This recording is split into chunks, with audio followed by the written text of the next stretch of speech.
கருக்களிலும் கண்ணீரிலும் விழுந்திட்ட என் நிலையை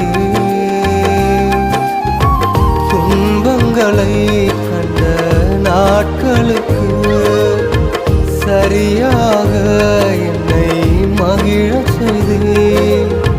துன்பங்களை கண்ட நாட்களுக்கு சரியாக என்னை மகிழச் செய்தேன். ஆச்சரியமானவரே, என் வாழ்வின் அதிசயமானவரே, ஆச்சரியமானவரே, என் வாழ்வின் அதிசயம்